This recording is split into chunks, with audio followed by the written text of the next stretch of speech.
Hi welcome to Dhanya YouTube channel. இன்றைக்கி என்ன பார்க்க போகிறோம்னா, தன்யாவுக்கு என்ன ஃபுட் கொடுத்தோன்னு தான் பார்க்க போகிறோம். இன்றைக்கி வந்து புதினா ரைஸ். இன்றைக்கி இல்லை, நேற்று புதினா ரைஸ் கொடுத்தேன். வீடியோ நேற்று போடாதனால இன்றைக்கி போடுறேன். அவளுக்கு புதினாவும் வெங்காயம் பூண்டு அதை எடுத்து மொத்தமாக அரைச்சிக்கலாம். ஏன்னா இலை முழுசாக கிடக்கும்ல, அதனால் அரைச்சிக்கலாம் அப்படின்னு சொல்லிவிட்டு இது மூணையுமே போட்டுட்டு சீரகம் உப்பு இதிலேயே போட்டுட்டேன். மிளகு போடலை. மிளகு வந்து அரைச்சி முடிச்ச பிறகு மிளகு போட்டுட்டு மிக்ஸ் பண்ணிக்கிட்டேன். இதெல்லாம் ஒட்டுக்காவே அரைச்சிட்டு எப்பயுமே நம்ம வந்து தாளிச்சிட்டு தான் செய்வோம். அது புதினா ரைஸ் இதுதான் ஃபஸ்ட் டைம் புதினா கொடுக்குறேன். அதனால் எப்படி ஜீரணமாகும் என்னன்னு தெரியாதனால நான் இப்படி ஃபுல்லாக அரைச்சி எடுத்துக்கிட்டேன். நீங்களும் இந்த மாதிரி ட்ரை பண்ணி பாருங்கள். நல்லா இருந்துச்சு. பாப்பா சாப்பிட்டுட்டா.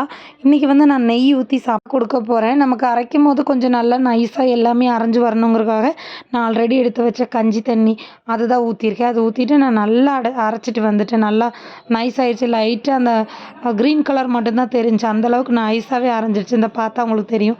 இப்போ நான் இதில் வந்து பெப்பர் தூள் வந்து கொஞ்சம் அவளுக்கு இந்தளவுக்கு போடலாம் அப்படிங்கிற அளவுக்கு நான் பெப்பர் தூள் போட்டிருக்கேன். அவளுக்கு இந்தளவுக்கு இருந்தால் கரெக்டாக இருக்கும் அப்படின்னு எனக்கு தெரியும். அதே மாதிரி நெய் வந்து நீங்கள் உங்கள் குழந்தைக்கு நீங்கள் எவ்வளோ எடுக்கிறீங்களோ அந்த மாதிரி எடுங்க. நான் வந்து ஜூம் இன் ஜூம் அவுட் பண்ணி காட்டுறேன். நான் வந்து கொஞ்சம் தான் எடுத்திருக்கேன். உங்களுக்கு ஜூமில் பார்க்கும்போது நிறைய இருக்கிற மாதிரி தெரியும். கொஞ்சமாக தான் நான் எடுத்திருக்கேன். பாருங்க, நான் ஸ்பூனு தட்டுறேன் பாருங்கள். அது உழுகாதனால நான் அதில் தட்டிட்டு ஸ்பூனில் இருக்கிறத எடுத்து இதில் போட்டுருவேன் எப்பயுமே. இது பாருங்கள், நான் அவ்வளோதான் எடுத்திருக்கேன். கடுகு போட்டுட்டேன். ஏன்னா அந்த இவளுக்கு எண்ணெய் ஊற்றாதனால சரி நெய் ஊற்றிட்டு லைட்டாக கடுகு போட்டு பேருக்கு ஒரு வெங்காயம், ஏன்னா இதுலேயே நம்ம அரைச்சனால பேருக்கு 2 வெங்காயம் மட்டும் போட்டுட்டு நான் அரைச்சி வச்சுருக்கோம் பார்த்தீங்களா, இது நல்லா ஒரு குலுக்கிட்டு அப்படியே ஊற்றினோன்னு நல்ல புகை வரும். ஒரு நல்ல ஸ்மெல்லு, பயங்கர ஸ்மெல்லு. எப்படி சொன்னதுன்னா நம்ம பிரியாணி வைக்கிற மாதிரி ஒரு லைட் ஸ்மெல்லு வந்துச்சு. நல்லாவே வந்துச்சு. அப்புறம் இது லைட்டாக அந்த பச்சை மணம் போகிற வரை கொதிக்கட்டும். நல்லா அந்த பச்சை மணம் போனதுக்கப்புறம் நம்ம அந்த கஞ்சி தண்ணி ஊற்றிட்டு ரைஸ் போட்டுக்கலாம்.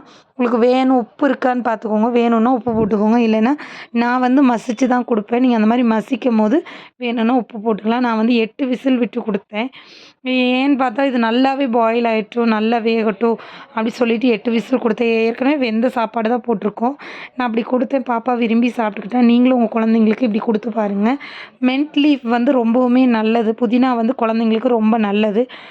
நான் இப்படி ஆட்டினோன்னே லைட்டாக சிந்திருச்சு. அப்புறம் அதெல்லாம் தொடச்சி விட்டுட்டு மறுபடியும் அடுப்பை ஃபுல்லாக வச்சேன். நேற்று வீடியோவில் நீங்கள் பார்த்தீங்கன்னா நான் புடலங்காய் கொடுத்துருப்பேன். அந்த நான் கொடுக்குற ஒரு சாப்பாடோட பெனிஃபிட் என்னென்னு அடுத்த நாளோ இல்லைன்னா அதே அன்னைக்கோ இல்லைன்னா ஒரு 2 நாள் முடிஞ்சோ ஷார்ட்ஸில் நான் போட்டுருவேன். நீங்கள் அதை பார்க்காதவங்க லாஸ்ட் வீடியோ போய் பாருங்கள். அதோட பெனிஃபிட்ஸ் என்னென்னங்கிறத ஷார்ட்ஸில் போய் பாருங்கள். நான் பெரியவங்களோட பெனிஃபிட்ஸு நான் சொல்லலை, குழந்தைங்களுக்கு அதில் என்னென்ன பெனிஃபிட்ஸ் இருக்குதுன்னு நான் சொல்லியிருப்பேன். என்ன ப்ரோட்டீன் எவ்வளோ இருக்குது, விட்டமின் எவ்வளோ இருக்குது, அதில் என்னென்ன பெனிஃபிட்ஸ் இருக்குதுன்னு நான் வந்து சொல்லியிருப்பேன். இந்த வீடியோ ஃபுல்லாக பாருங்கள். இந்த வீடியோ பிடிச்சா மறக்காமல் சப்ஸ்கிரைப் பண்ணுங்கள். தேங்க்யூ.